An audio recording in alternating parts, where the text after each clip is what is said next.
Saking marahnya sama saya, marah bener sama saya itu. Saya sejak kecil jadi cucu Nabi, masa mau mati jadi mantan cucu Nabi? Doraka kita, asup ke neraka aing. Lamun geus nyaho sia lain keturunan Nabi, tapi orang masih ngomong sia turun Nabi, aing asup ke neraka. Udah salah pakai takbir. Teping.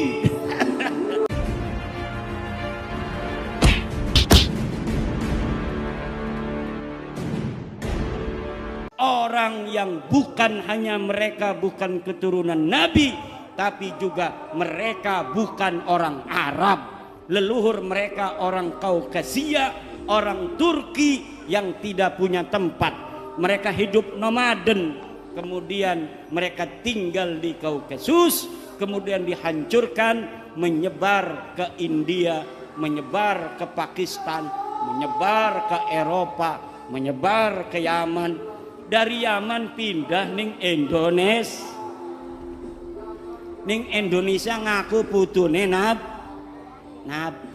Jadi wes ibu-ibu nurut ning kiai-kiai desa. Lah sekarang Bu, karena mereka sudah tahu bahwa mereka itu gagal jadi keturunan Nabi, ngegawa-gawa Wali Songo supaya gagal jadi turunan Nabi. Kata mereka Wali Songo juga sama turunan Baklawi. Padahal dari zaman dulu mereka menghina-hina Wali Songo, keturunannya tidak ada. Wali Songo keturunannya terputus. Tapi sekarang sudah diteliti mereka bukan cucunya Nabi. Mereka katakan Wali Songo itu keluarga mereka Baklawi. Rizik Syihab sebelum saya membuat tesis tentang bahwa para Khabib itu bukan turunan Nabi, dia ditanya oleh orang tentang Azmat Khan. Dia jawab, saya bukan ahli nasab, tanya saja itu ke Rabitah Alawiyah. Sekarang dia ketika nasab Habib ini sudah putus, gagal jadi putune Nabi, dia kemana-mana kampanye, ceramah muter-muter mengatakan bahwa Wali Songo Sunan Gunung Jati, anaknya yaitu Sultan Hasanuddin adalah merupakan keturunan dari Baklawi sama dengan Habib-Habib. Iki arane pengen ngegawa Wali Songo rungkat kaya dewekanane.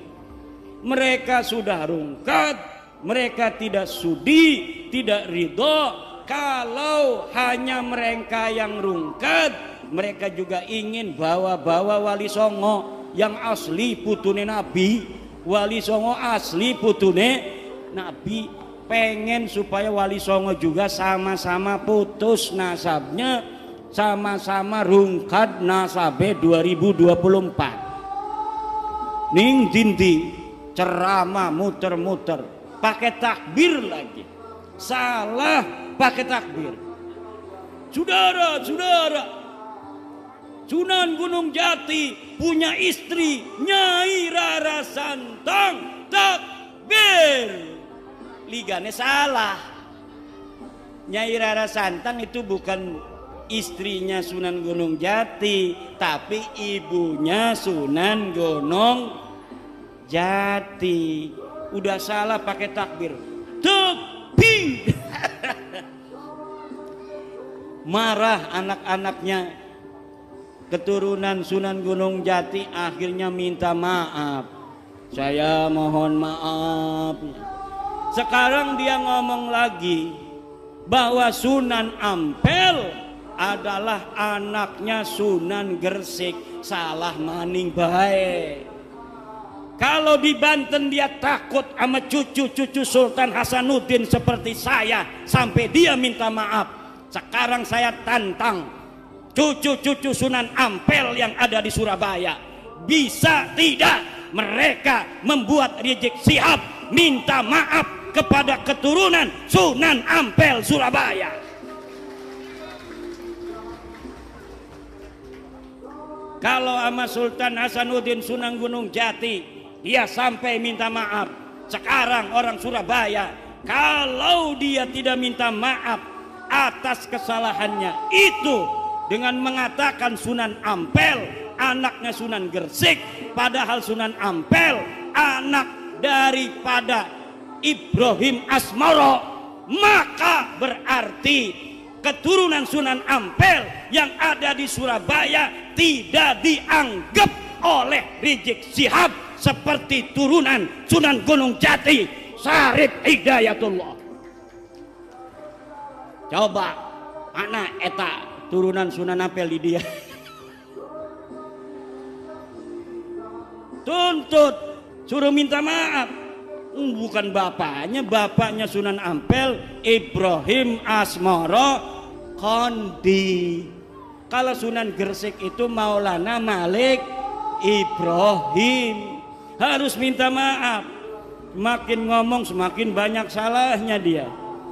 Karena apa? Bukan ahli nasab, nggak ngerti nasab, maksa-maksain bicara nasab. Saking marahnya sama saya, marah bener sama saya itu. Saya sejak kecil jadi cucu Nabi, masa mau mati jadi mantan cucu Nabi? Yang bener aja. Ama Roma Irama marah juga. Roma Irama sampai ditelepon marah.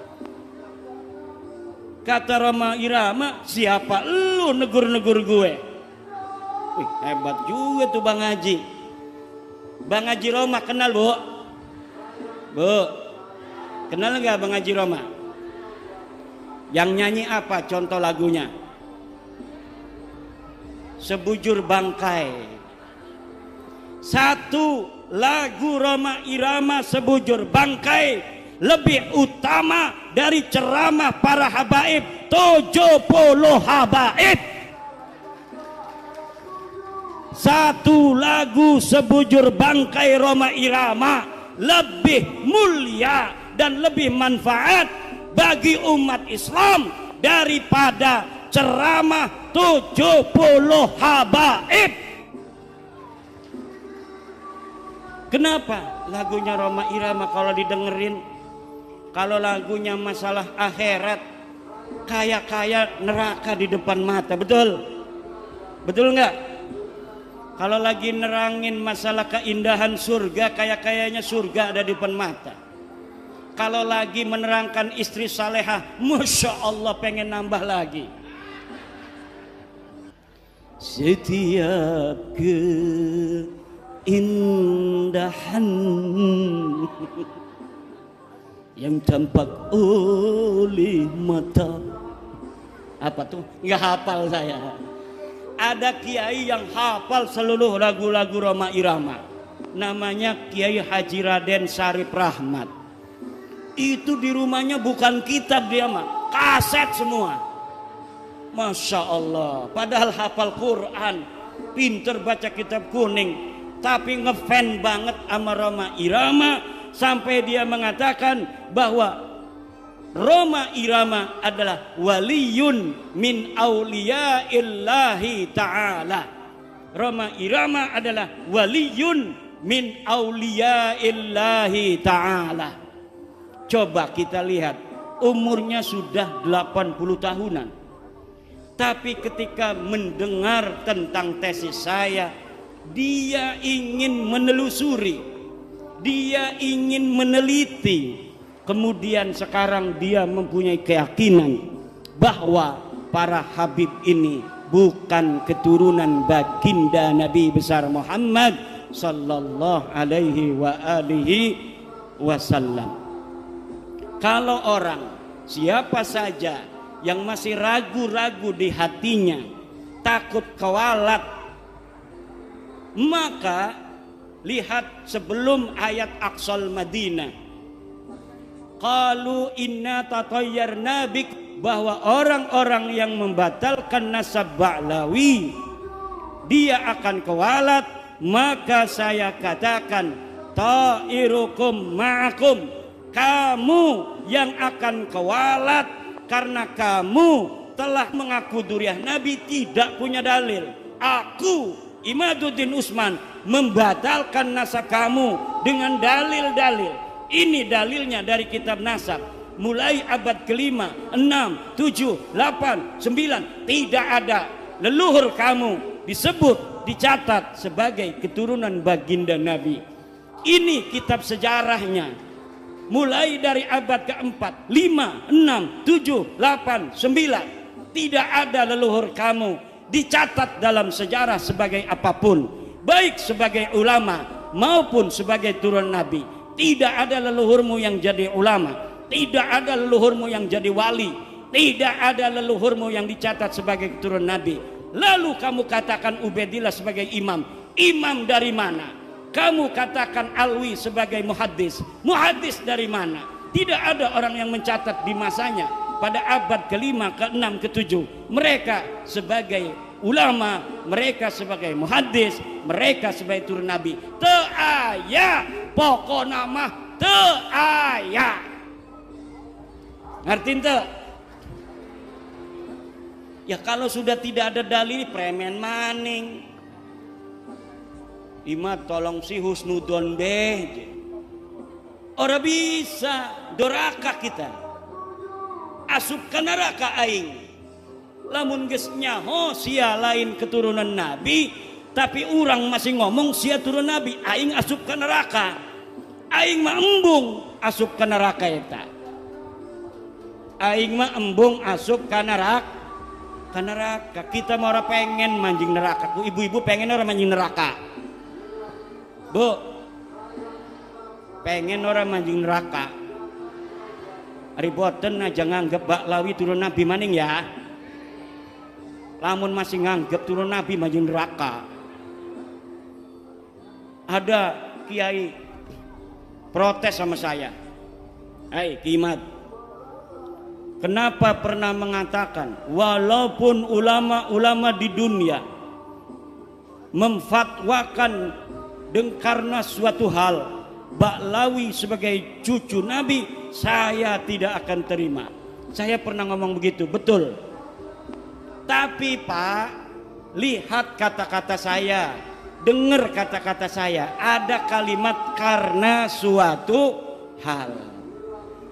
Kalau ulama-ulama sedunia berfatwa memfatwakan karena suatu hal Baklawi sebagai cucu Nabi, saya tidak akan terima.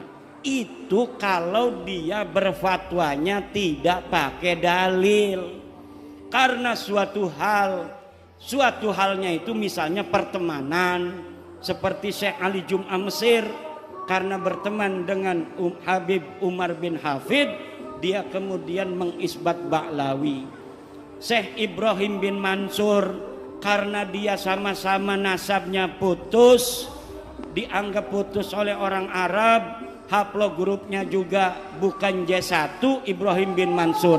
Akhirnya Ibrahim bin Mansur sekarang membantu Baklawi, Baklawi membantu Ibrahim bin Mansur. Itu namanya karena suatu hal. Kalau mereka datang dari seluruh dunia membawa dalil, maka kita terima, walaupun itu akan mustahil. Mustahil ditemukan dalil-dalil tentang ketersambungan Baklawi. Kenapa saya berani mengatakan mustahil? Karena algoritmanya tidak memungkinkan. Kenapa tidak memungkinkan? Karena di abad 9 saya sudah ainul yakin melihat dalil-dalil bagaimana mereka membangun nasab itu di abad 9. Tidak ada sebelumnya. Maka tidak mungkin akan ditemukan dalil di abad ke-8, dalil di abad ke-7, dalil di abad ke-6. Tidak mungkin ditemukan karena algoritma pembentukan, pabrikasi daripada nasab mereka hanya baru ada di abad 9. Kalau sampai mereka bawa manuskrip katanya abad ke-6, ke-5, saya pastikan itu manuskrip palsu.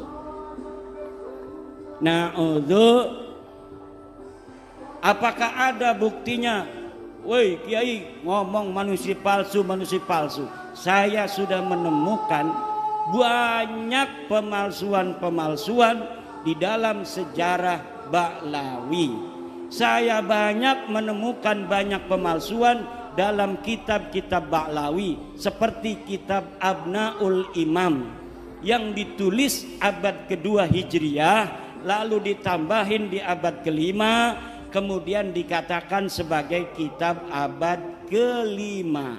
Padahal kitab itu ditambahin lagi pada abad ke-11, pada abad ke-13. Jadi apa yang tercatat di dalam kitab Abnaul Imam bukan semata-mata abad kedua, bukan semata-mata abad kelima, bukan semata-mata abad 11, bukan semata-mata abad ke-13, dan bukan semata-mata dicetak pada abad 15 sekarang. Ini baru dicetak.